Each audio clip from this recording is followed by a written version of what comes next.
Hello and welcome back. I'm so incredibly honored to have one of the Institute's dear friends with us today, Kim John Payne. Welcome, Kim. Oh, thank you, Tanya. So nice to see you again. Always is. Yeah, it's always such a treat. It's when I get to have an hour with you, I'm like, oh, here we go. It's just soft and gentle on the soul. Gosh, likewise. That's interesting. So, Kim, I'm going to start off and I'm just going to tell, I'm sure most of our watchers know you already, but I'm going to just start off with a quick introduction and then I have a case example that I'd love to chat to you about. Great. Okay. So, Kim John Payne, like I said, a dear friend of ours at the Institute. He's also the author of two of my favorite books. So, we have Simplicity Parenting here, which for anybody who's followed Tammy and I, we've spoken about Simplicity Parenting for years and years and years. This is the revised edition here. And also being at your best when your kids are at their worst. Two fabulous books. Both of them just such a magic for the soul. Kim has spent decades helping families navigate the chaos of modern life with calm, clarity, and compassion. Today, we're going to be really diving into how to help our kids, how to help our parents when everything around us feels really chaotic. Kim comes to us with over 27 years of experience. He's done all sorts of amazing things. He's been a school counselor, consultant, educator. He works with schools across the globe, really. He's trained over 1,200 Simplicity parenting coaches and is the founding director of both the Simplicity Project and the Center for Social Sustainability. A frequent keynote speaker and media guest, Kim's work focuses on reducing stress, building emotional resiliency in kids, and supporting families to live with more intention and more joy. Kim, when I read all of that, I'm just like, wow, you've done a lot already. It's lovely to hear your obituary before you die. I love it. I love it. But it's like you, though, and like a lot of folk these days, there are various sort of threads, but they weave together in one direction.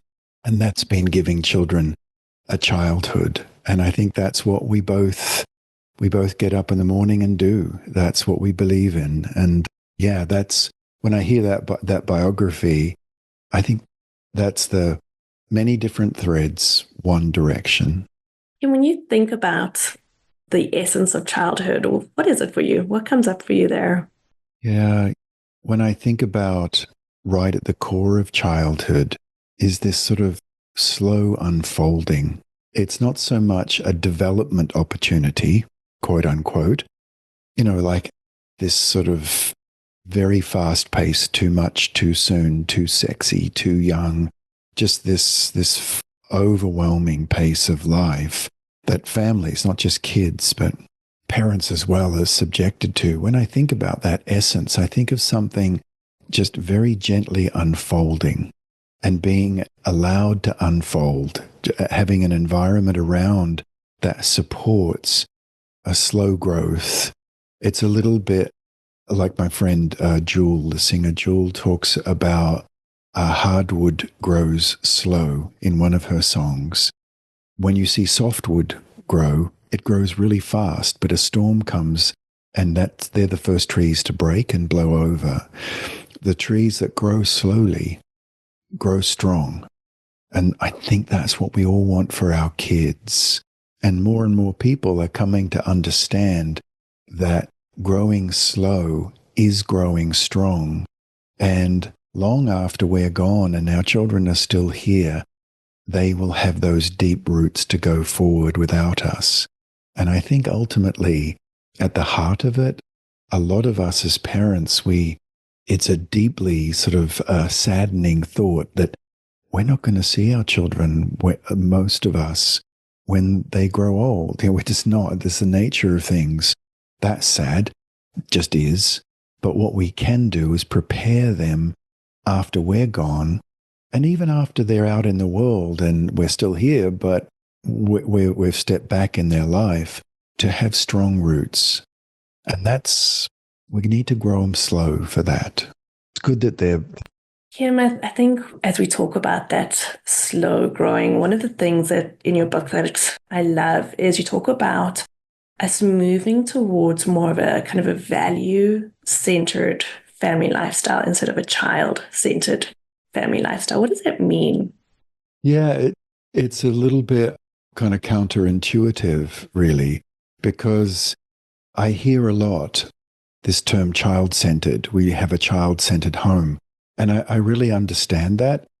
And I think that there's certainly, it's perfectly fine. But often when I see what is called child centered, I actually see that as child led. And we've got to be careful to differentiate between the two, where the kids are in charge, the kids are calling the shots, and the fundamental kind of need of a child to be safe and secure is not being well met because they're not quite sure who's actually in charge. There's a leadership vacuum, and then the children step into that leadership vacuum.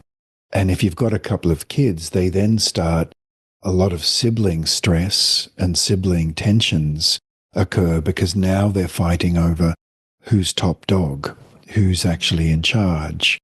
And so having a value centered rather than a child led home has children feel secure, feel that their family has deeper roots, feels safe within that kind of the shade that under that big old oak tree that I mentioned, feels sheltered within the family values. And those family values make it possible for us as well to be better regulated within ourselves as parents. I find the moments when I'm, as a parent, most unregulated is when I'm not sure where I stand on something. And then because I'm not sure where I stand on something, then I default back to having to use a little bit more authoritarian-based discipline. And I think when we build those foundations and those values and really pause and think, what are our values? Then when those moments come where our kids are pushing against the boundaries, and that's okay, they're kids, they do that. And I think often they push against the boundaries to make sure that they're strong.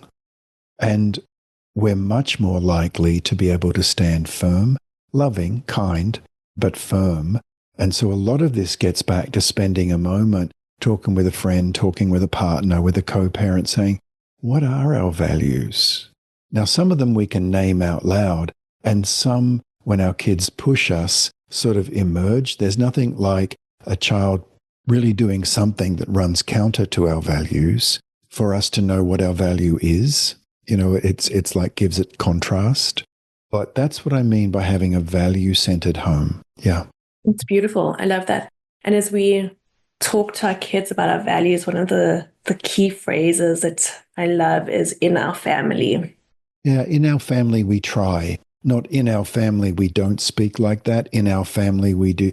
It's like, because there was a little girl, she was about 9 years old, and her mother was saying, in our family we don't speak like that. And it was clear that this little girl had heard this a lot. And she just broke down in tears and howled and said, well, I guess I just don't belong in this family. I thought, oh no, that's not what the mum meant at all. So I prefer to say, in our family, we try very hard to use helping words, not hurting words. We try to be helpful, and we do our best to do that. And that came out harsh, didn't it? It doesn't always come out harshly, but that did, and it's really not okay. Beautiful. I love that because then the focus is not on what was wrong. It's on what drives us, really. Yeah, and in that moment, and this is a little bit of a code switch, a brain code switch, because if in that moment we give a boundary, hey, that's not okay. That was, if they're little, you could use the words hurting. That was hurting hands. That wasn't helping hands. No. But you know what? You had helping hands this morning. Oh my goodness, when you brought in all those groceries and the biggest bags, because it's astonishing what little kids can lift sometimes. He brought in all those bags and helped me pack it all away. Helping hands. Lovely helping hands, but they were hurting hands. The code switch, the brain code switch in that, when we can be at our best, is when we remember when a child did well, right? So we remember that morning when he, she, they brought in the groceries, we go into our limbic system.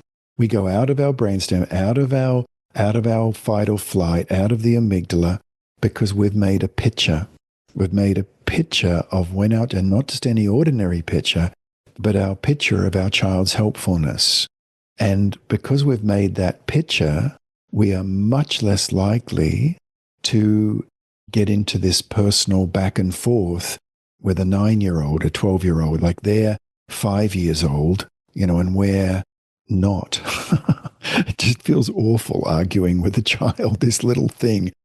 But when the brain switch, when we can be in a much better shape, is when we remember when they did well. And the fast track to doing that is every time we put a boundary in place, we also, in the same breath, follow it right up and give them a little practical, grounded affirmation. Not, but you're beautiful and you're a golden gift from God. I mean, don't go full Californian on them. But it's a very practical, grounded affirmation. They know it's true. They know you're remembering their goodness. And so their ability to co-regulate now has been vastly improved because we've taken ourselves into our limbic and even neocortex, because we've now climbed the brain stairs. We've climbed up the stairs and we've remembered something right in the teeth of them being little rotters. And that is one of the very first ways and most basic way we can be at our best when kids are at their worst, is to be, or at least being little rotters. They might be able to get worse than that, but they're not being great, is to remember when they were and tell them that and we need to figure out how we can find your helpfulness again, because it's not working at the moment, but I know it can. Yeah. Beautiful. Kim, being at your best when your kids are at their worst. I love that the little rotters when things just aren't working, right? Those days when parents feel so incredibly frustrated. I think one of the practices that you've become really well known for is your compassionate parenting practice. Could we chat a little bit about that? Yeah, years ago in a clinical situation, I was asked as a young guy, and I was really out of my depth, honestly. I was asked as a young guy to work with perpetrators of domestic violence. They were all men. They'd all been through all sorts of anger management, behavior management stuff, even psychoanalysis, all sorts of stuff. And they were right on the edge of custodial sentences or losing complete access to their children. And they were good guys. There was goodness in them.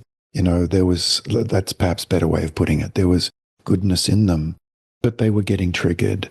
And so one of the things that I developed was this simple, compassionate practice, the compassionate response practice, where because of my background, actually, Tanya, in sports, I was a national sport, I was an elite, so-called elite level sports person. And we had access to really, really good psychologists who taught us a technique and based around visualization. And I thought, well, that really works. If that can work for elite, like national, international level athletes, that probably can work with parents, because like I've played in front of tens of thousands of screaming people, but that's just like pussycats compared to what it is when a child's screaming at you. So much more pressure. Give me tens of thousands of people any day than one's own child. And so, no, but I've been in that situation. This is not a metaphor. It's actually true for me.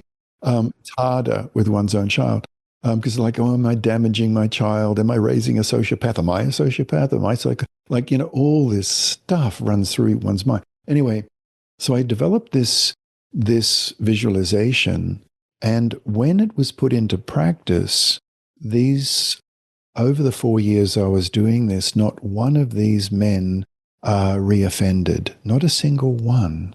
And I thought, oh my goodness, well, maybe this just works for these very violent guys. So I knew it worked for me. I'm not a violent guy, but it did work for them. And I thought, gosh. So I started actually bringing this to the parents that I was counseling. The parents, I like to think of it as I'm walking alongside. And so I started bringing this same practice, which I detail in the book, which is essentially taking the fragmented, like when you're really angry, frustrated, and you feel the red mists rising, as one mum put it. I'd never heard that term before, Yeah. feeling the red mists rising, but Beautiful. gosh, did I ever Yeah. know what she meant? Gosh. Yeah. I can see that. Yeah. And when that happens, we can feel shameful. We can feel in amongst all that frustration, even anger, is this, I shouldn't be doing this. I don't want to go in this direction. I don't want to sound like I want to be my voice. I want to be the parent I want to be and not do some biographical stress regress. And all these are going on, all these little micro voices are going on inside oneself. Meanwhile, your child doesn't feel very secure because they can see that you're not standing on good ground at all.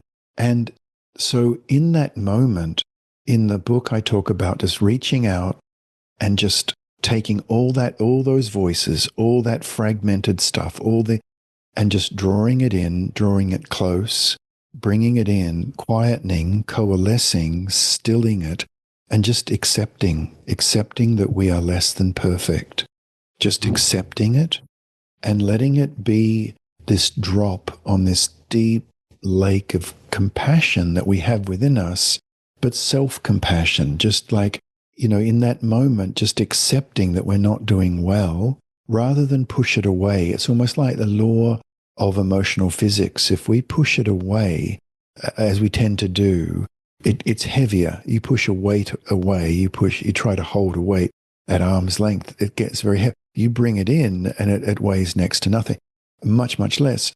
So bringing that in and then releasing out the beauty we know we have as parents, the love and the care for our child is inexhaustible. It's on a deeper level. This deep love we have for our child, but also our own competence. Sometimes we get it perfectly right. We're funny, we're loving, we're caring. So in that moment, just releasing out, hey, I'm a good mum. I really am. I'm a good dad. So we don't beat ourselves up or, which makes us more frustrated. So we draw in, we almost like breathe in the fragmented self, breathe out and give more emotional real estate to our competence. And then in that moment, we find our own voice. And when we speak, and when you do this with a child, and it takes some practice, right? You can't, like, we practice our instrument if we're going to play at a concert. We practice our backhand in tennis if that's our weakest shot. We practice many things. We practice for a big presentation we're doing at work. So practice is a big part of it. And I suggest about a sort of a 1 to 2 minute practice every day so that when our child pushes us, we have an emotional muscle memory. It takes about sort of 7 to 10 days of practice. And then the next time our child pushes us, which of course they will, it becomes almost involuntary that we bring in the frustration, we quieten it, we still it, one breath in, one breath out of our competency, and then we turn to our child and we deal with it. Now, it could be very gentle and soft, or it could be quite strong, not angry, but quite, that is not okay. When we do that, we try hard in our family to not snatch things in that way from our sisters, my goodness, it could be very strong or very gentle, but the voice we speak in then is ours, and our kids know it. Our kids know that they can co-regulate. Beautiful. And I think, Kim, as you speak, I get this vision of how we almost become like a container for our kids, because when we're compassionate with ourselves, we're compassionate with them, but there's so much more space within this container that we're holding. Yeah, I'm not sure if I mentioned this in the book or not. I don't think I do, but you've read it more recently than me, Tanya. You better tell me. But I went to a talk by Joseph Chilton Pearce years ago, who wrote the book The Magical Child, and I think his last book was The Biology of Transcendence, or is it The Transcendence of Biology? I can't remember. But anyway, he was giving this talk, and he's a really scientifically oriented guy. And he said, when you take a cell from a heart, and you can do that from a beating heart, and you put it under a microscope on a solution, that cell will continue to beat. It'll continue to beat. But then after a time, it'll begin to fibrillate and panic.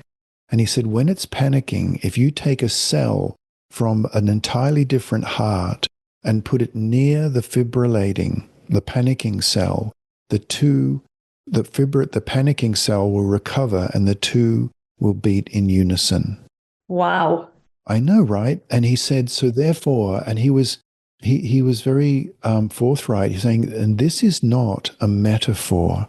Dear friends, he said, this is not a metaphor. What is true on a cellular level is true through our entire body, and it's true on an emotional level. So when our children are fibrillating, we need, now back to my own words, we need to develop ways in which we can help them co-regulate. It's a little bit like in the Soul of Discipline book that I wrote. The title I really wanted to call it, but my editor said it sounded like a Victorian novel. So, and I think she was right. But the title I really wanted to call it wasn't The Soul of Discipline.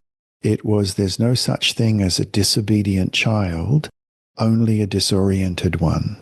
I still think that was a better title. And she said to me, Kim, use this in interviews and workshops. And so I am. Good. But our kids, in that moment, they're fibrillating, they're disoriented. And being emotionally disoriented it's a really painful state to be in as a human being, to be disoriented. So it's all well and good to say we need to be regulated in that moment and be that beating heart. But what I try to do in this book is say, yeah, but how? Get really practical about it. Because a lot of books say, we've got to help our kids co-regulate and all that sort of stuff. But there's not much in the way of how. That's a bit more thin on the ground. And unless we give a very, very simple how that can be actioned right when they're melting down, then it just makes us feel worse. So hence the compassionate response practice. Some people have called it a meditation. I think of it as a practice more than a meditation, but it does give us a replacement to frustration, for anger, for feeling shouty, or we may withhold the shouting and try to keep it together on the outside. But kids know. They know, don't they? They know we're seething inside. And then if they're very little, that's scary. If they're teenagers, it's creepy. They use different words. But what this book helps us do is match the inside emotion with the outside voice. Kim, that inside emotion with the outside voice. I think we live in a world so often where parents have this vision of how they want to parent their kid. And then they get home and everything blows up and explodes and there's an argument. What do you think parents are navigating on a daily basis that stops them from being that parent that they want to be? I think at the first place to go, it's kind of layered, but the very first place, and actually the most common thing that I come across in my work with parents, because even though I write all these books and do all this stuff, I see parents every week in, week out. I work with parents. And the thing that I see most and I hear most is speed, that we're going so fast. We're trying to accomplish so much. If we're driving a car and we're driving it faster than our ability to keep it on the road, it gets white-knuckled. It gets stressful. It gets exhausting. And that's just a car. That's got nothing to do with it's not even any comparison to a child, because a child can take us places that no other thing can, because we love them so. And I think a lot of it, the metaphor that I use is like there's this tap, and it's turned on really hard, turned full on, and it's pouring into the vessel of our family, of what we can cope with. And that's the vessel. And then because there's too much content, there's too many play dates, there's too many sports clubs, there's too much homework, way too much screens, just too much going on, then we get this behavioral spillage. The content just starts to spill out. And it's not just our children's behavior, it's our behavior as well. We start to spill out. And the essential question has got to be, do we want to spend our life mopping up family spillage, behavioral spillage, arguments, hard feelings, frustrations, or do we want to turn down the tap? And yes, we need to mop up spillage, yes, a little bit, but for many families that's become habituated. On a day-to-day basis, they're just mopping up spillage, just surviving, just getting through, and just wringing out the towel ready for the next spill, and then the next one and the next one. And I think if we can join the many countless folk who are now questioning the supersized family life, where parenting is like a contact sport, it's like a parental arms race going on, where we feel we've got to cram 18 years of development for our children into the first 8, at least.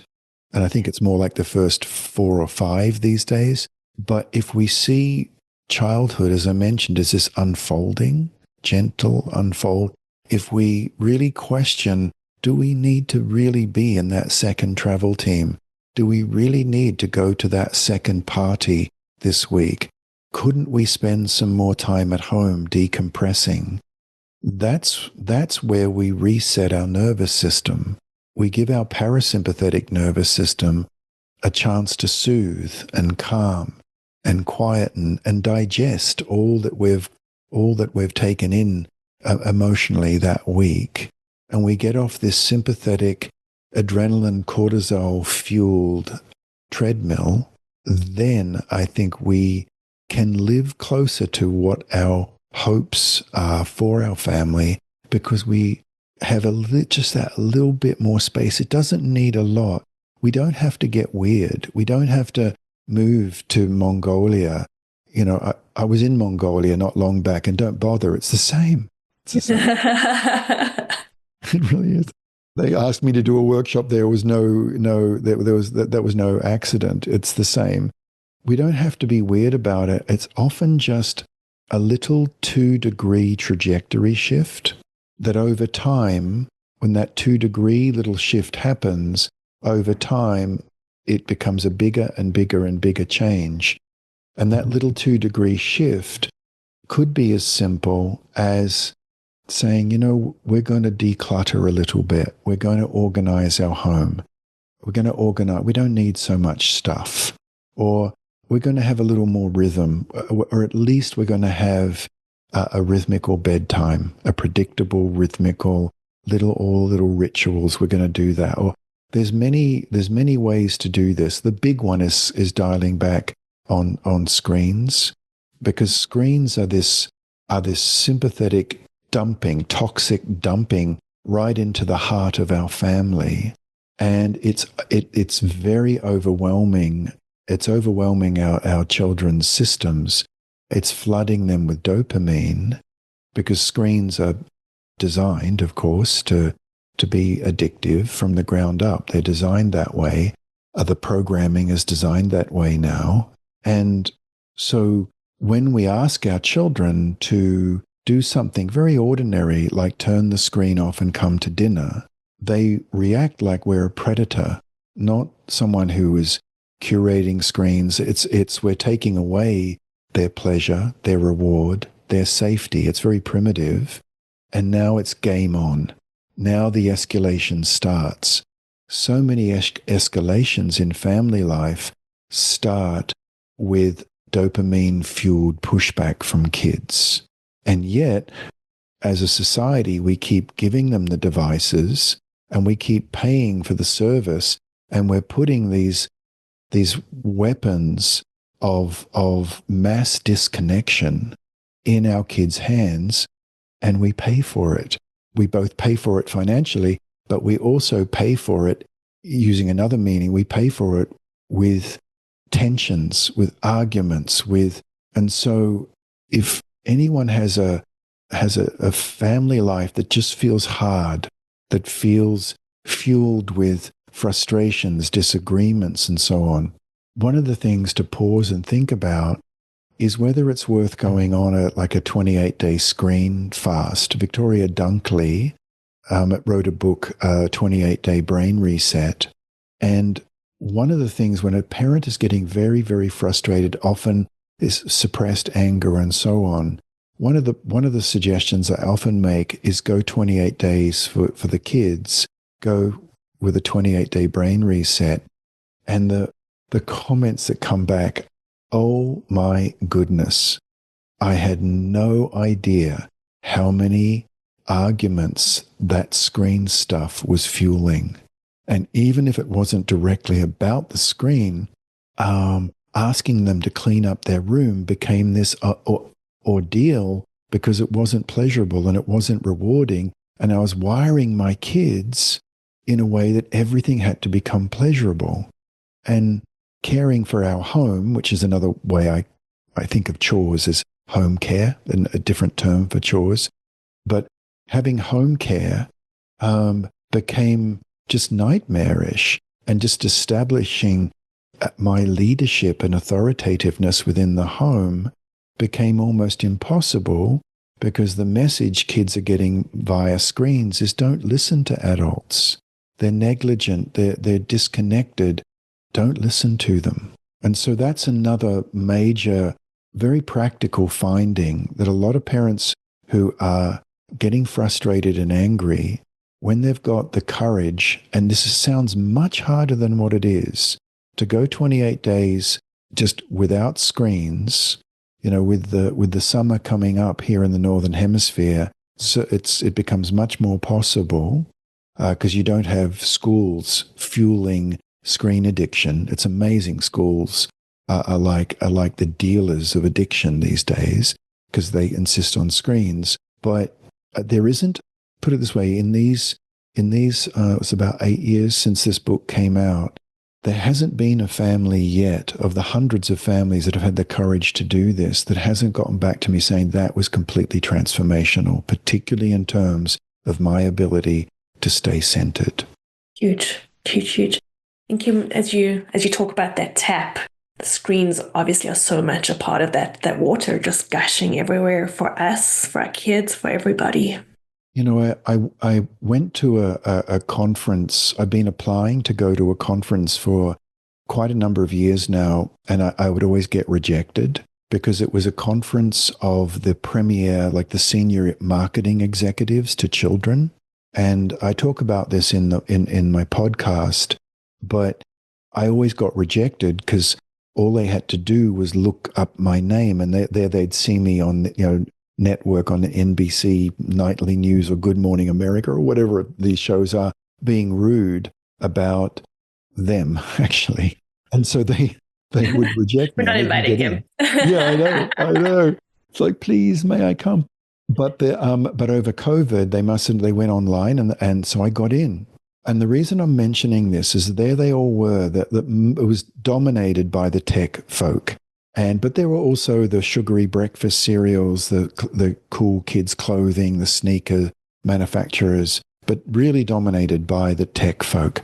And I went where everyone was going to this workshop, and hundreds of these senior marketing executives went to this workshop, and it was called Case Studies in the Successful Removal of Purchasing Friction. And I thought, well, that's interesting.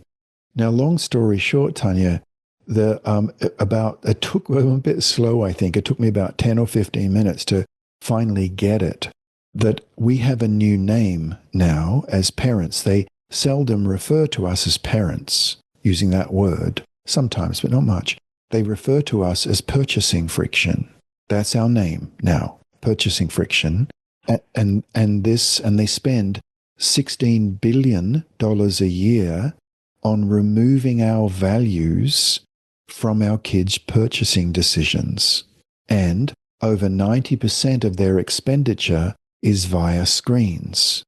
So, right? So if we limit or remove screens from our kids' lives, our values now have space in a child's being, in their cup, to enter in, because all the space was being taken up with a message of don't listen to them. They deliberately portray adults as neglectful, as dumb, as self-interested. It's called the Home Alone tactic. They have a name for it. And all these little digital hands were clapping and they were showing examples of it.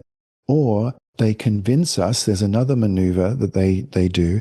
It's what is called peer parenting, where they say, if you buy this console for your child, they will, even though they're 9 years old, they will admit you to their friendship group and you'll be their buddy. You'll be their best friend. And it's a real pain point for us as parents because we want to be friendly to our children. But there's a fine line between being friends and friendly. And they push that line back. And then the ads, and they were showing them, and they were really proud of this manipulation. They were showing the dad there playing games with the kids and the other kids saying, your dad is so cool. And the kids saying, yeah, he is. He got me this new console. And they're doing this deliberately, making us peers with our kids. Now, if we're peers, who's in charge? Well, the answer is they are. And not only do they now make purchasing decisions, right? So we're back to making money on one hand, but on the other hand, we as parents are trying to guide these kids. We're trying to get them to bed. And we've just played all these games with the kids. Now, there's nothing wrong in playing with our kids. Don't get me wrong here. Don't be silly about it. But when we habitually step out of the leadership of our family, and then we say to our kids, and it's time to get in the bath, it's time to go to bed, they look at us and say, who are you to tell me that? You're just one of my friends. In fact, I'm the boss here because I got to admit you and I can kick you out of my friendship group. And then the end result of that is a little kid knows he can't be in charge. They can't be in charge of the family. And we're back to the brainstem. We're back to the fight or flight. And kids become, they become willing to die on that I will not have a bath hill. Yeah. Kim, I think what I love about this approach is I think so often we focus in just on the moment. So, I lose my cool constantly when my kid won't climb in the bath. And then we have a huge explosion and we just end the day badly and we keep having this similar issue. What I love about this perspective is it's just a step back to go, what's happening here? So where is that behavior spillage coming from? Where are my family values being diluted and by whom? And then what are the other forces in my home that are compromising who we get to be as a family without me even realizing it? Yeah, and I'm not trying to, this is no conspiracy theory. It's not because it's way out and it's wide open. When I realized this, so the parents that I was speaking to in workshops and in my own counseling practice, I would ask them just to watch. And I would ask anyone who is fortunate enough to be in this summit, just watch some of the screen stuff for kids and you'll see it. They're in charge. Don't trust parents. You're the person that, and it's like It's like hiding in plain sight.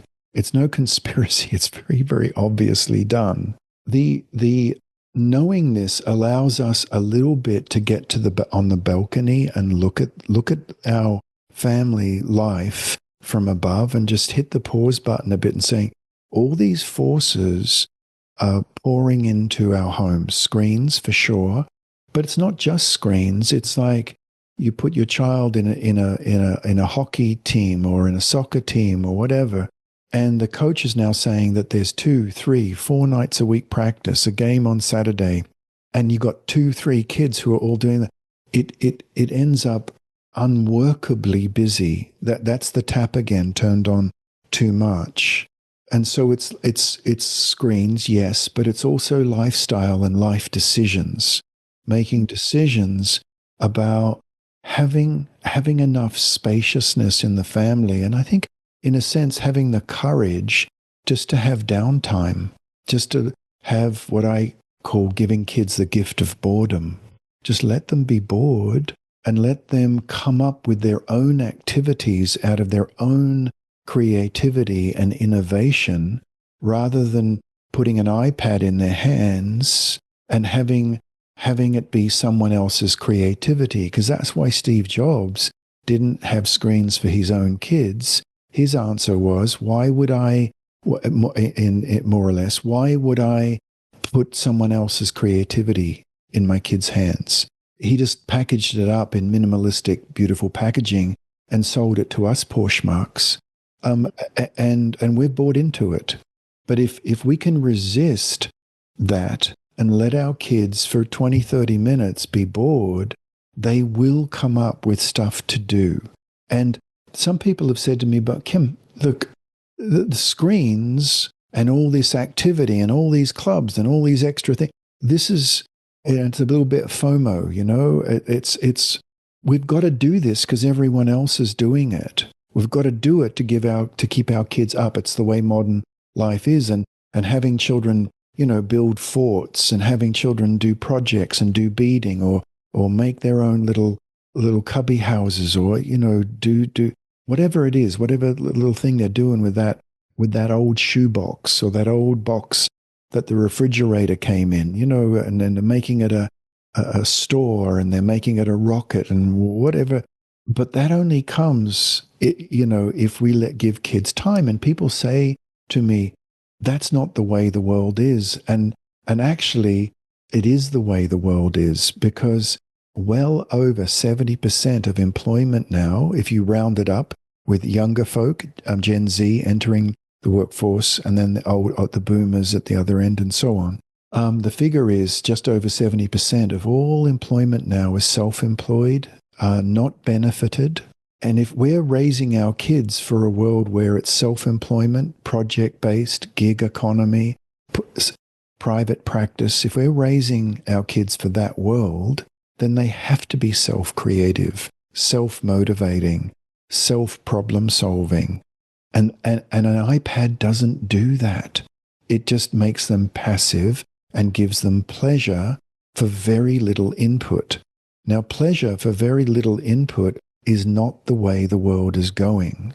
So when people say to me that the devices, we've got to give them these in so much time, like the average kid here in the United States is exposed to over 7.5 hours of screens per day, right? And that's not including multi-screening, which a lot of tween and teens are doing now, is also multi-screening. So the watching more than one screen at one time. My point is, the world our children are going into, if we can give them time and space, it's not that I'm anti-screen, it's that I'm passionately pro-connection to nature, not nature videos. Passionately in favor of friendship, real friends, where you have to work things out, not friending. Real proponent of family time, not watching family sitcoms. And then finally, a big need, and for me, I'm very protective of kids' own true north, of their values, their emerging little self, and who they want and who they feel themselves to be, not who some TikTok influencer is telling them They have to be.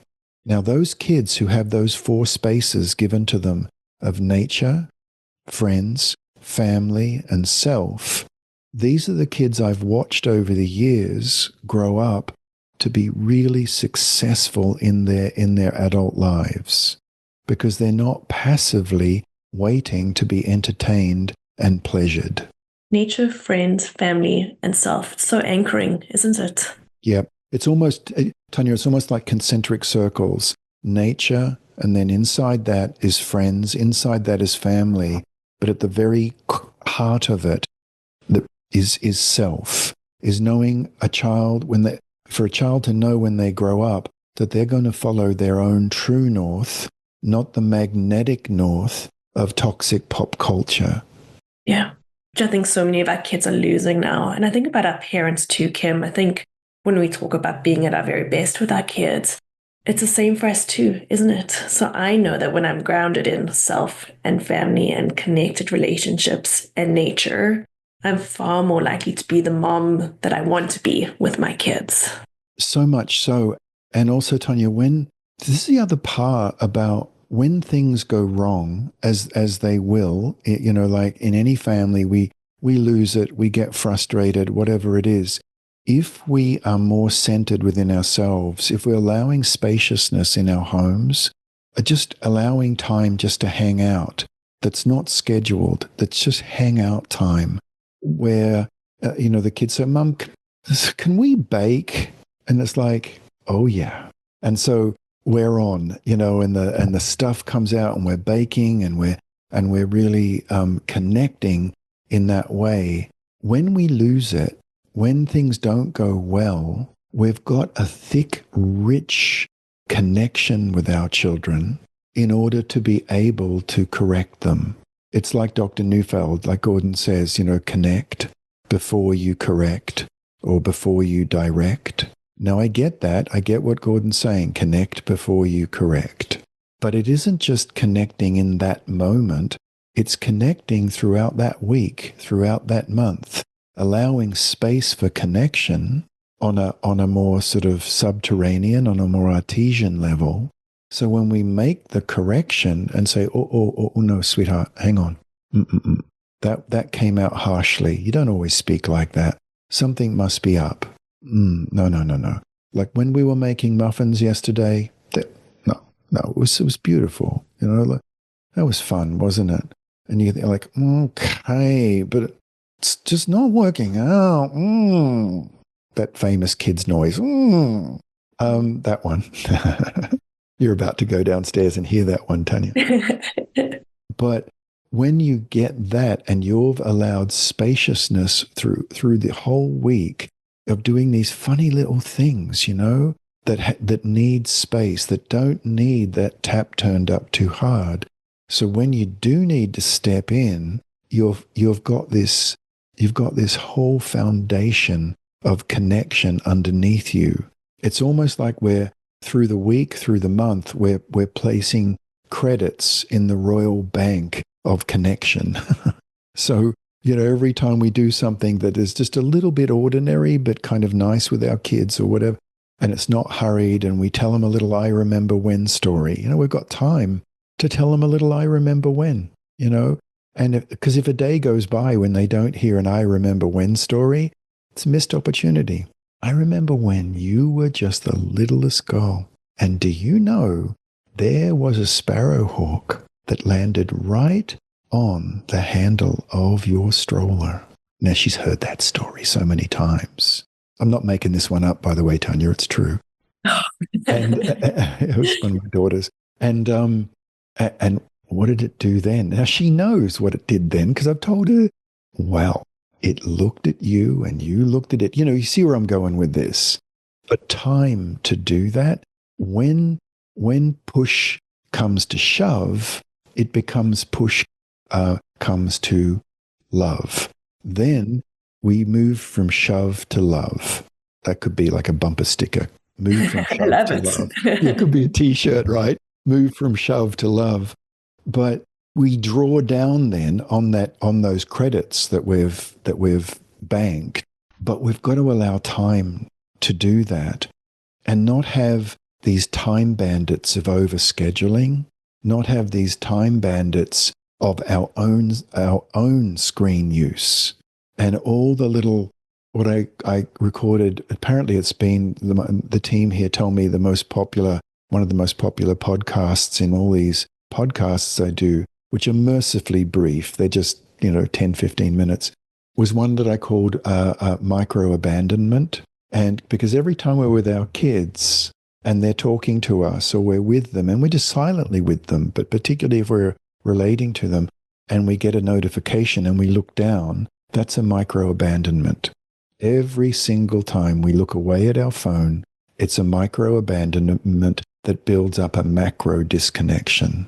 So it's not just our kids' use of screens, it's us also turning off the notifications, putting it away, and having this time be sacred with our kids. Yeah, it's so beautiful. Kim, as you talk about that connection and how much fuller we are when we hit life's road bumps together, I think the one thing that stands out for me there too is that I know that when there's been more connection and I'm more connected to myself too, I'm more able to repair with my girls after a rupture. But when I'm tight and everything's too quick and it's too fast, it's much harder. Going into to one's kids and saying, that came out wrong from me, because they've heard that many times because you've told them that came out wrong. That came out wrong for me.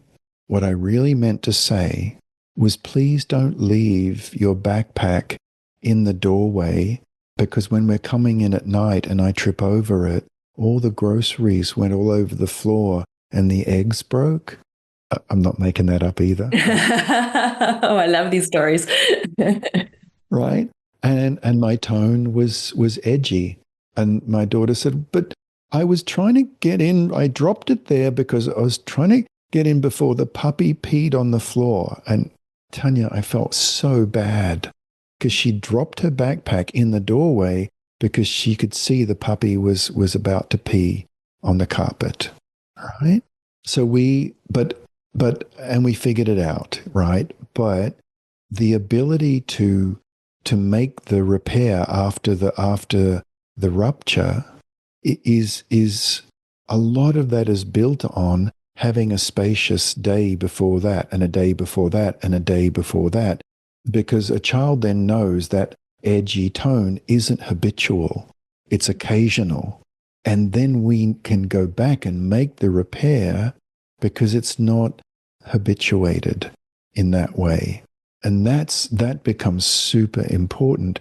And it also, if it's not, I talk about this in the book, if we start to move out of that habitual frustration, we start to be able to read our body signs.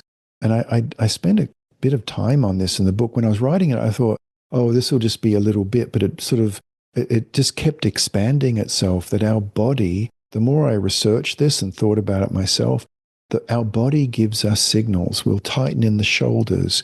We will tense in our arms. We will, for me, I get constricted in my throat as I'm trying not to say something that might have an edge to it.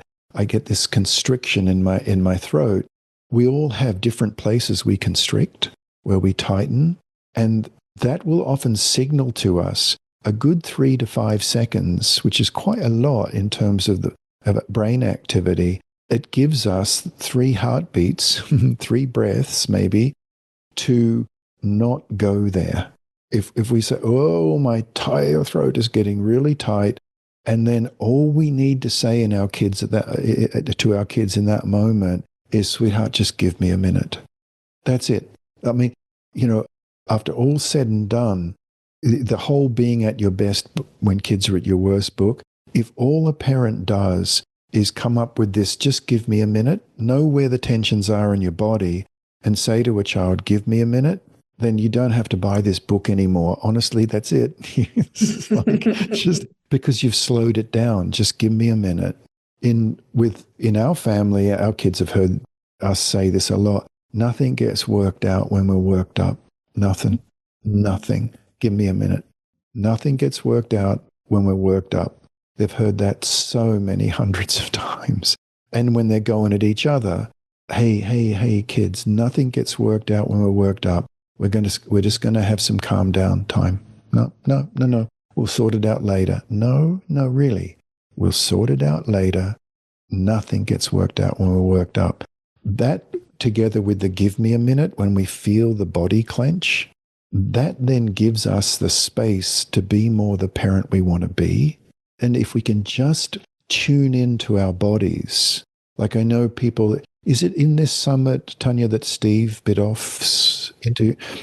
Okay, you've got to listen in. Guys, if you're listening to this interview, you know, you can turn it off really soon and just switch to Steve's. Because Don't listen to Kim. honestly, They're both brilliant. you know, but no, look, this is what Steve is saying is Steve Bedoff is in this Wild Creature Mind book is tune in to what your body is telling you via your right brain activity. Tune into it, know it. And what I'm suggesting, it's where Steve and I are old friends. I'm suggesting in that moment, we can't get tricky. We can't do all these wonderful parenting things, but because it's too hard. And Steve's not suggesting that either. In that moment, if all we come up with is give me a minute, then we have done brilliantly. We can be really proud of ourselves if we do that, because it doesn't take long to do a reset. Beautiful. Kim, I know with you, I could probably spend the whole day. This is so beautiful. I feel like there's so many nuggets in here for parents. This book, honestly, for parents who are struggling, I spoke to you earlier on this week, Kim, and I said, yeah, I felt like when I read this book, it was like you and I were just sitting on the sofa chatting. It's a beautiful conversation that I think is vulnerable and authentic, and it's really touching because I think parents will go, you see me in this book. It's such a gift. Yeah, well, the Zulu greeting, right? This greeting of Subanu, I see you. And I love that in Southern Africa where you hear people saying, Subanu, Subanu. I love it. You know, I see you. And I love the refrain even more, which is Nohona, right? Am I pronouncing that correctly? Yes, yeah, yeah. Nohona, which means that's what you say back. So, Tanya, if you would say to me, Subanu, I would say Nohona, which means I am here. I am here. I can only be here if you see me. Beautiful. Kim, thank you so much for today. It's such a gift. Yeah. Gosh, deep waters, right? We're far from the shallows to, isn't that a Lady Gaga song? Far from the shallows. Anyway, let's end on Far from the Shallows. Lovely to be with you, Tanya. Thank you for the invitation. Thank you, Kim.